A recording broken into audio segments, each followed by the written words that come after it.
ಪ್ರಶ್ನೆ ಪತ್ರಿಕೆ ಸೋರಿಕೆ ಹಿನ್ನೆಲೆ ನೀಟ್ ಪರೀಕ್ಷೆ ರದ್ದಾಗಿರೋಂಥದ್ದು. ಈ ಬಗ್ಗೆ ಮಾತನಾಡಲು ಉನ್ನತ ಶಿಕ್ಷಣ ಸಚಿವರಾದಂಥ MG ಸುಧಾಕರ್ ಅವರು ನಮ್ಮ ಜೊತೆ ಇರೋಂಥದ್ದು. ಸರ್, ಇವತ್ತು ನೀಟ್ ಪರೀಕ್ಷೆ ರದ್ದಾಗಿದೆ, ಇದ್ರ ಬಗ್ಗೆ ಏನು ಹೇಳ್ತೀರಿ ಸರ್? ನೋಡಿ, ಭಾಳ ಕಳವಳಕಾರಿಯಾಗಿರ್ತಕ್ಕಂಥ ಸುದ್ದಿ ಮತ್ತು ಭಾಳ ಮಕ್ಕಳು ಆತಂಕಕ್ಕೆ ಒಳಗಾಗ್ತಕ್ಕಂಥ ಒಂದು ಪರಿಸ್ಥಿತಿ. ಪದೇ ಪದೇ ಈ ರೀತಿ ಆಗ್ತಾ ಇರ್ತಕ್ಕಂಥದ್ದು ಬಹುಶಃ ಈ ಒಂದು ವ್ಯವಸ್ಥೆಯ ವೈಫಲ್ಯವನ್ನು ಎತ್ತು ತೋರಿಸ್ತದೆ. ಕೇಂದ್ರೀಕೃತವಾಗಿರ್ತಕ್ಕಂಥ ಪರೀಕ್ಷೆ ಮತ್ತು ನೀಟ್ನಲ್ಲಿರ್ತಕ್ಕಂಥ ನೀಟ್ ಒಂದು ಫಾರ್ಮೆಟ್ ಅಂತ ಏನು ಹೇಳ್ತೀವಿ, ಅದು ಬಹುಶಃ ಒಂದು ಲೋಪ ಇದೆ ಅಂತ ನಾನು ಹೇಳ್ತೇನೆ. ನಾವು ಪದೇ ಪದೇ ಇವತ್ತು ನಾವು ಇದ್ರ ಬಗ್ಗೆ ಚರ್ಚೆ ಮಾಡ್ತಾಯಿದ್ದೀವಿ. ರಾಜ್ಯ ಸರ್ಕಾರ ನಾವು ಈಗಾಗಲೇ ಒಂದು ವಿಧಾನಸಭೆಯಲ್ಲಿ ನಾವು ಇದಕ್ಕೊಂದು ತೀರ್ಮಾನವನ್ನು, ಒಂದು ರೆಸೊಲ್ಯೂಷನ್ ಮಾಡಿ ಕೇಂದ್ರ ಸರ್ಕಾರಕ್ಕೆ ಕಳಿಸಿದ್ದೀವಿ, ನೀಟನ್ನು ಕೈ ಬಿಡಬೇಕು ಅಂತ. ಈಗ ಇದು ನೀಟು ಅಸ್ತಿತ್ವಕ್ಕೆ ಬಂದಿರತಕ್ಕಂಥದ್ದು ಸುಪ್ರೀಂ ಕೋರ್ಟ್ನ ಮಾರ್ಗದರ್ಶನದ ಮೇಲೆ, ಸೂಚನೆ ಮೇರೆಗೆ. ಆದರೆ ಇವತ್ತು ಬರೀ ನೀಟ್ನ ಅಂಕಗಳ ಆಧಾರಿತವಾಗಿ ಒಂದು ವೈದ್ಯಕೀಯ ಅಥವಾ ಸಂಬಂಧಿತ ಪ್ರವೇಶಾತಿ ಕಲ್ಪಿಸಿರೋದ್ರಿಂದ ಇಷ್ಟೆಲ್ಲ ಸಮಸ್ಯೆಗಳಿಗೆ ಕಾರಣ ಆಗ್ತಾಯಿದೆ.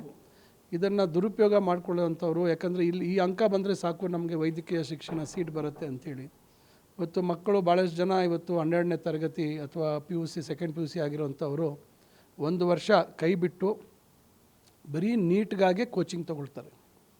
ಎಷ್ಟು ಒತ್ತಡದಲ್ಲಿರ್ತಾರೆ ಮಕ್ಕಳು ಅಂತಕ್ಕಂಥದ್ದನ್ನು ನೋಡಬೇಕು. ಇಂಥ ಸಂದರ್ಭದಲ್ಲಿ ಈ ರೀತಿ ಪ್ರಶ್ನೆ ಪತ್ರಿಕೆ ಸೋರಿಕೆ ಮಾಡಿಕೊಂಡು ಹಣ ಗಳಿಸುವಂಥವರ ಒಂದು ಜಾಲ, ಇದರ ಪ್ರಶ್ನೆ ಪತ್ರಿಕೆ ಸೋರಿಕೆಯಿಂದ ನಮಗೆ ಸೀಟ್ ಸಿಗತ್ತೆ ಅಂತಕ್ಕಂಥ ಆ ಪ್ರಯತ್ನಕ್ಕೆ ಕೈ ಹಾಕ್ತಕ್ಕಂಥವರ ಸಂಖ್ಯೆ ವಿದ್ಯಾರ್ಥಿಗಳು ಇರ್ತಾರೆ. ಅದರಿಂದ ಇದು ಭಾಳ ಆತಂಕಕಾರಿ ವಿಚಾರ, ಆಘಾತಕಾರಿ ವಿಚಾರ ಮತ್ತು ಇದನ್ನು ಯಾರೂ ನಾವು ಮತ್ತೊಮ್ಮೆ ಇದು ಈ ರೀತಿ ಆಗ್ತದೆ ಅಂತಕ್ಕಂಥದ್ದನ್ನು ನಿರೀಕ್ಷೆ ಮಾಡಿರಲಿಲ್ಲ. ಇದು ಸಂಪೂರ್ಣವಾದ ಜವಾಬ್ದಾರಿ, ಇದರ ಹೊಣೆಗಾರಿಕೆ ಕೇಂದ್ರ ಸರ್ಕಾರ ಹೊರಬೇಕಾಗುತ್ತೆ. ಸರ್, ಇದನ್ನು ಈಗ ರದ್ದು ಮಾಡಿ ಎಕ್ಸಾಮ್ ಕೊಟ್ಟಿದ್ದಾರೆ. ಇದು ಕರ್ನಾಟಕ ಸ್ಟ್ಯಾಂಡ್ ಏನು? ಯಾಕೆಂದರೆ ಇದು ಪ್ರತಿ ಬಾರಿ ಆಗೋದ್ರಿಂದ ವಿದ್ಯಾರ್ಥಿಗಳಿಗೆ ತುಂಬ ಸಮಸ್ಯೆ ಆಗ್ತಿದೆ ಅಂತ. ನೋಡಿ, ಕರ್ನಾಟಕದ ಸ್ಟ್ಯಾಂಡ್ ಏನು ಇರೋದಿಲ್ಲ ಇದರಲ್ಲಿ, ಯಾಕೆಂದರೆ ಇದು ಎಲ್ಲ ರಾಜ್ಯಗಳಿಗೆ ಅನ್ವಯಿಸುತ್ತೆ. 22,05,000 ಜನ ಮಕ್ಕಳು ಪರೀಕ್ಷೆ ಬರೆದಿದ್ದಾರೆ. ಅವರು ಮತ್ತೊಮ್ಮೆ ಪರೀಕ್ಷೆ ಬರೀಲೇಬೇಕು. ಅವರು ವೈದ್ಯಕೀಯ ಸೀಟು ಸಿಗಬೇಕಾದ್ರೆ ಇದೊಂದೇ ದಾರಿ. ಯಾಕಂದರೆ ಸುಪ್ರೀಂ ಕೋರ್ಟ್ ನಿರ್ದೇಶನದ ಮೇಲೆ ಆಗಿರುವಂಥ ಕಾರಣದಿಂದ ಅವರು ವೈದ್ಯಕೀಯ ಸೀಟ್ ಪಡಿಬೇಕಾದ್ರೆ ಅದು ಅವ್ರಿಗೆ ಇಷ್ಟ ಇದೆಯೋ ಇಲ್ವೋ ಅನಿವಾರ್ಯವಾಗಿ ಪರೀಕ್ಷೆ ಬರೀಲೇಬೇಕು. ಆ ಪರೀಕ್ಷೆಯಲ್ಲಿ ಮತ್ತೆ ಉತ್ತಮ ಅಂಕ ಪಡಿಬೇಕು, ವೈದ್ಯಕೀಯ ಸೀಟು ಪಡೆಯುವಂಥ ಪ್ರಯತ್ನ ಆಗಬೇಕು. ಅದರಿಂದ ರಾಜ್ಯ ಸರ್ಕಾರದ ಪ್ರತ್ಯೇಕ ನಿಲುವು ಏನು ಇಲ್ಲಿ ಬರೋದಿಲ್ಲ. ಸರ್ಕಾರ ಮತ್ತೊಮ್ಮೆ ನಾವು ಪುನರುಚ್ಚರ ಮಾಡ್ತೀವಿ, ರಾಜ್ಯ ಸರ್ಕಾರ ಇದು ನೀಟನ್ನು ವ್ಯವಸ್ಥೆಯನ್ನು ನೀವು ರದ್ದು ಮಾಡಿ, ನೀವು ಸರ್ವೋಚ್ಚ ನ್ಯಾಯಾಲಯದ ಮುಂದೆ ಹೋಗಿ, ನಾವು ಪರೀಕ್ಷೆ ಮಾಡುವಂಥದ್ದಕ್ಕೆ ವಿಫಲ ಆಗ್ತಾಯಿದ್ದೀವಿ.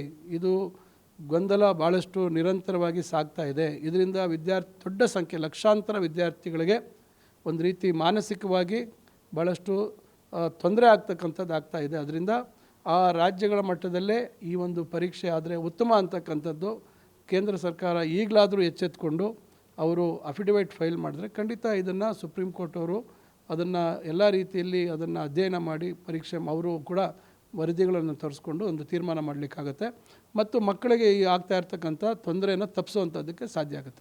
ಸರ್, ಎಲ್ಲ ಒಂದು ಕಡೆ ಇತ್ತಿರೋದು ಪ್ರತಿ ಬಾರಿ ಆಗೋದ್ರಿಂದ ಪೋಷಕರಿಗೂ ಮತ್ತು ವಿದ್ಯಾರ್ಥಿಗಳ ನೀಟ್ ಮೇಲೆ ಇರುವಂಥ ಗೌರವ ಅಥವಾ ಅದರ ಮೇಲಿನ ಪ್ರಾಮುಖ್ಯತೆ ಕಡಿಮೆ ಆಗುತ್ತಾ ಅಂತ?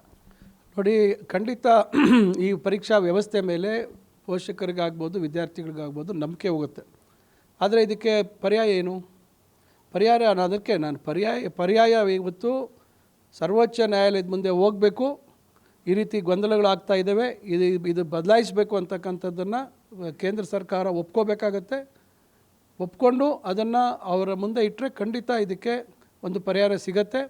ರಾಜ್ಯಗಳ ಮಟ್ಟದಲ್ಲಿ ವಿಕೇಂದ್ರೀಕೃತ ಪರೀಕ್ಷಾ ವ್ಯವಸ್ಥೆ ಜಾರಿಯಾಗಬೇಕು. ಈ ಕೇಂದ್ರೀಕೃತ ವ್ಯವಸ್ಥೆ ಬಿಟ್ಟು ವಿಕೇಂದ್ರೀಕೃತ ವ್ಯವಸ್ಥೆ ಆಗಬೇಕು.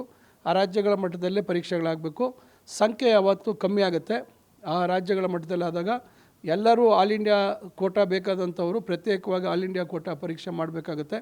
ಅವ್ರಿಗೆ ಮಾತ್ರ ಕಮ್ಮಿ ಸಂಖ್ಯೆಗೆ ಪರೀಕ್ಷೆ ಮಾಡಿದಾಗ ಈ ರೀತಿ ಗೊಂದಲ ಸೃಷ್ಟಿಯಾಗಲ್ಲ. ಆ ರಾಜ್ಯಗಳಲ್ಲಿ ಸೀಟ್ ಬಯಸ್ತಕ್ಕಂಥವ್ರು ಆ ರಾಜ್ಯ ಮಟ್ಟದಲ್ಲೇ ಪರೀಕ್ಷೆಯನ್ನು ಬರೆದು ಆ ರಾಜ್ಯದಲ್ಲೇ ಸೀಟ್ ಪಡೆಯುವಂಥದ್ದು ಉತ್ತಮ ಆಗುತ್ತೆ ಮತ್ತು ಸುಲಭ ಆಗುತ್ತೆ. ಒಂದು ಪರೀಕ್ಷೆಗಳಲ್ಲಿ ಯಾವುದೇ ರೀತಿ ಗೊಂದಲಕ್ಕೆ ಅವಕಾಶ ಇಲ್ಲದಿರೋ ಪರೀಕ್ಷೆಗಳು ಮಾಡುವಂಥದ್ದಕ್ಕೆ ಸುಸೂತ್ರವಾಗಿ ನಡೆಯುವಂಥದ್ದಕ್ಕೆ ಸಾಧ್ಯ ಆಗುತ್ತೆ. ಕೊನೆ ಪ್ರಶ್ನೆ, ಇವತ್ತು CBIಗೂ ಕೂಡ ಕೊಡ್ತಿದ್ದಾರೆ ಕೇಂದ್ರ ಸರ್ಕಾರ, ಏನು ಹೇಳ್ತೀರಿ ಸರ್? ನೋಡಿ, ಈಗ ಪರೀಕ್ಷೆ ರದ್ದಾಯಿತು, ಮಕ್ಕಳು ಮತ್ತೆ ಪರೀಕ್ಷೆ ಬರೆಯುವಂಥದ್ದು ತಪ್ಪಿದ್ದಲ್ಲ. CBI ಕೊಟ್ಟರೇನು ಇನ್ನೊಬ್ಬರು ಕೊಟ್ಟರೇನು ಇದರಿಂದ ಉಪಯೋಗ ಏನಂದರೆ ಯಾರು ಇದರಲ್ಲಿ ಭಾಗಿಯಾಗಿದ್ದಾರೆ ಅವ್ರನ್ನ ಪತ್ತೆ ಹಚ್ತಾರೆ. ಅಕಸ್ಮಾತ್ ಪತ್ತೆ ಹಚ್ಚಿ ಏನು ಕ್ರಮ ಆಗುತ್ತೆ? ಈಗ ಹಿಂದೆ ಎಲ್ಲ ಆಯಿತು, ಏನಾಯಿತು? ಇದನ್ನು ಮತ್ತೆ ಮಾಡುವಂಥವ್ರು ತಪ್ಪೋದ್ರಾ? ನಿರಂತರವಾಗಿ ಸಾಗ್ತಾ ಇದೆಯಲ್ಲ ಮತ್ತೆ ಇದನ್ನು ಮಾಡ್ತಾ ಇದ್ದಾರಲ್ಲ, ಅಂದರೆ ಕಾನೂನು ಬಗ್ಗೆ ಯಾರಿಗೂ ಅವರಿಗೆ ಗೌರವ ಇಲ್ಲ. ಕಾನೂನಿನಲ್ಲಿ ಇರ್ತಕ್ಕಂಥ ನಿಯಮಗಳಲ್ಲಿ ಅವರಿಗೆ ಕಠಿಣವಾದಂಥ ಶಿಕ್ಷೆಗಳು ಕೊಡುವಂಥದ್ದಕ್ಕೆ ಅವಕಾಶ ಇಲ್ಲ. ಬಹುಶಃ ಕಠಿಣವಾದಂಥ ಶಿಕ್ಷೆ ಕೊಡ್ತಕ್ಕಂಥ ಒಂದು ಕೆಲಸ ಆಗಬೇಕಾಗುತ್ತೆ. ಈ ಕೆಲಸ ಮಾಡಿದ್ರೆ ನಾಳೆ ನಮಗೆ ಭವಿಷ್ಯತ್ತಿಲ್ಲ ಅಂತಕ್ಕಂಥದ್ದು ನಾವು ಆ ಒಂದು ಸಂದೇಶ ಹೋಗಬೇಕಾಗುತ್ತೆ.